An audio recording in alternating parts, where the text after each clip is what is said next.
Hi! It feels super good to finally record outdoors. I love summer, and in London we don't have too much of these days. So I decided to record this video today explaining how you can make a living with your camera. And I'm gonna tell you things nobody talks about. Because many people teach you photography, gear, how to get better, behind the scenes, me included. But there is so many things that they don't tell you. And I'm sure you are feeling overwhelmed because you don't know where to start. I've been there myself. So because I've learned the hard way in London, I came here to this city over 9 years ago without even knowing the language, and I made it as a freelance photographer and creative director. But it did take me a few years because I didn't have anyone to tell me everything I'm gonna tell you today.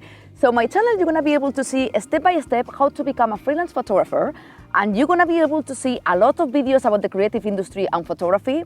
So if you're interested about this, subscribe to my channel because I post videos every single week. And today we're gonna talk about those things nobody talks about.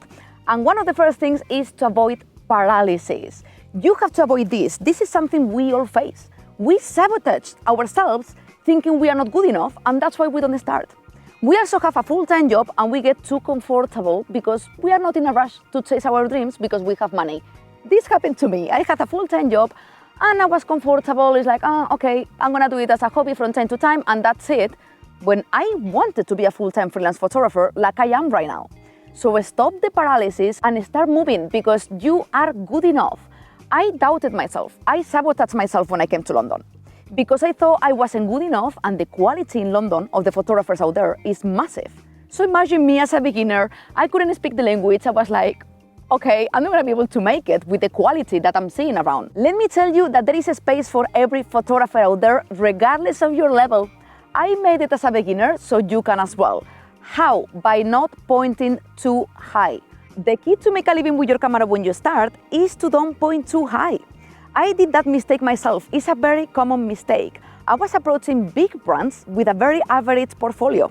So what happened was they never got back to me, and then I've got even more discouraged, more paralyzed, and more stuck. So don't do that. I always tell you my channel to check on Instagram or on websites or LinkedIn, young brands. So then you can research their photography quality, and chances are, if they are new brands, they don't have an amazing quality yet. So you're gonna be able to approach those brands, approach them.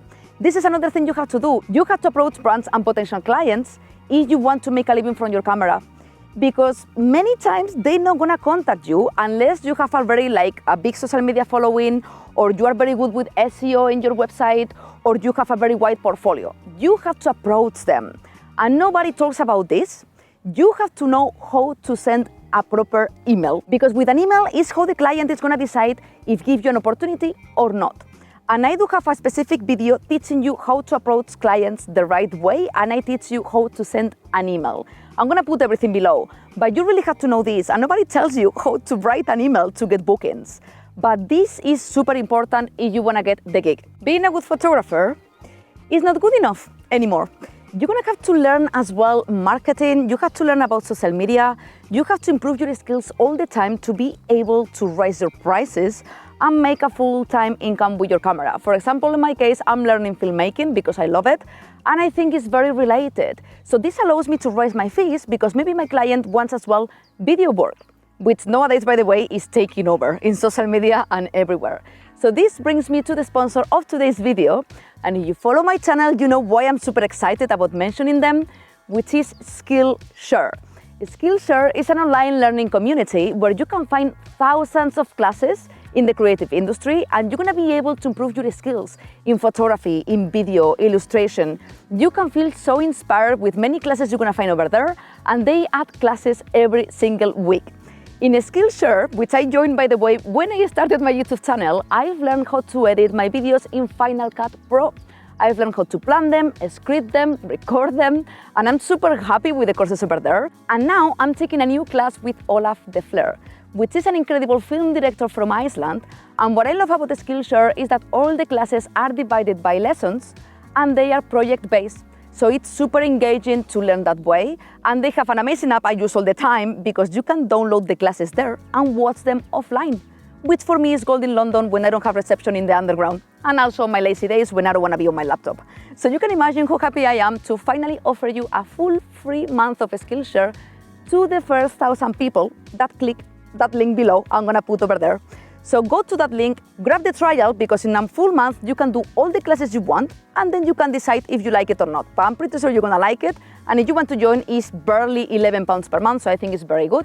So thank you so much, Skillshare, for sponsoring this video, because I really love that community. And now you're gonna ask me, Laura, how I'm gonna do everything you are saying if I don't even know my photography niche or who is my potential client?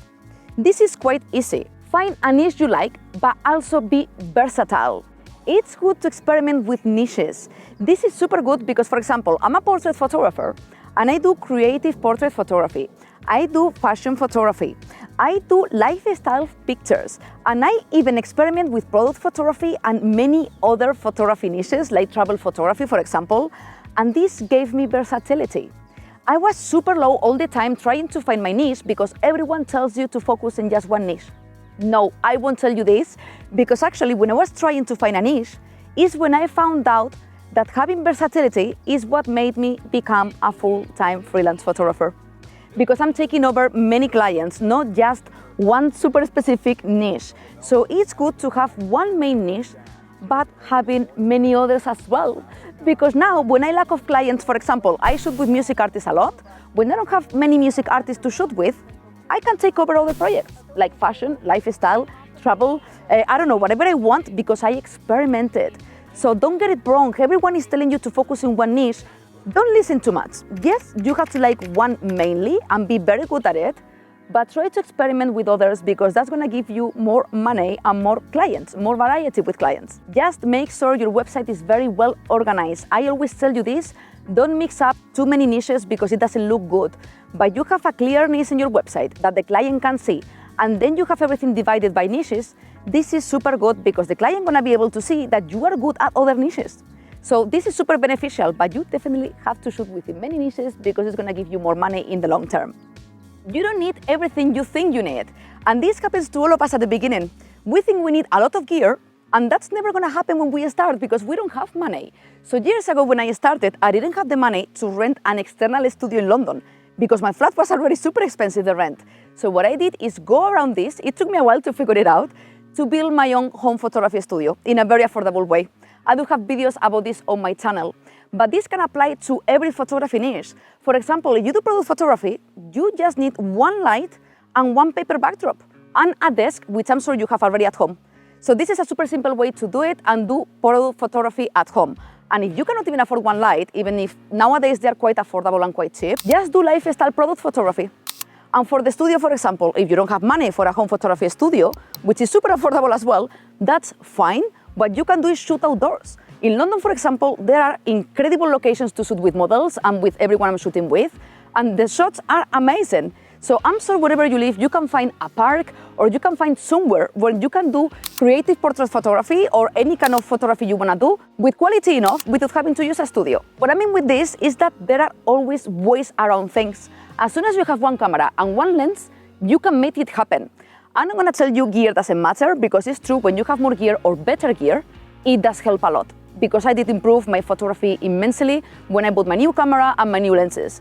But I started to make money with one average camera and one unique lens for all my work with all the niches. So just start shooting with what you have and go around things. Don't wait to have all the gear you think you need, because probably it's not going to happen at the beginning without budget enough. If you have a website with a nice portfolio, and if you don't have a portfolio yet, build it, not with client work necessarily. So many of you ask me, how I'm going to build a portfolio if I don't have clients? No, you can do collaborations within your niche, work for free, and build a nice portfolio. Nobody needs to know is real client work or not. And then build the website, which nowadays is super cheap. And with that, approach clients the right way, as I told you before. Learn how to make emails to be able to get bookings. I'm going to link so many videos below that are going to be super useful. And then approach them. And make sure those clients, they are according to your level of photography. This is key, and nobody tells you this. And if you point too high, and your level of photography is not good enough, nobody's gonna get back to you. So this is super crucial. And remember to learn new skills all the time and learning video, because you wouldn't even believe how many clients are asking me to do video as well. And this is more money. This is key as well, to be able to go full time with your camera.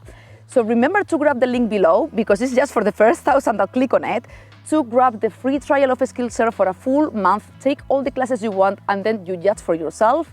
Make that website and apply all these things I tell you in the video, because I think they're gonna be super useful. And if you have any questions, comment below, because you know I always reply to every single comment, and I would be very happy to help you, because I've been there myself. I didn't know how to make money with my camera, and I've learned the hard way, and it took me years till I discovered like all these things I've been telling you today. So I really hope you enjoyed this video, guys. If you did, please like it and subscribe if you didn't yet, and I will see you very soon. Ciao.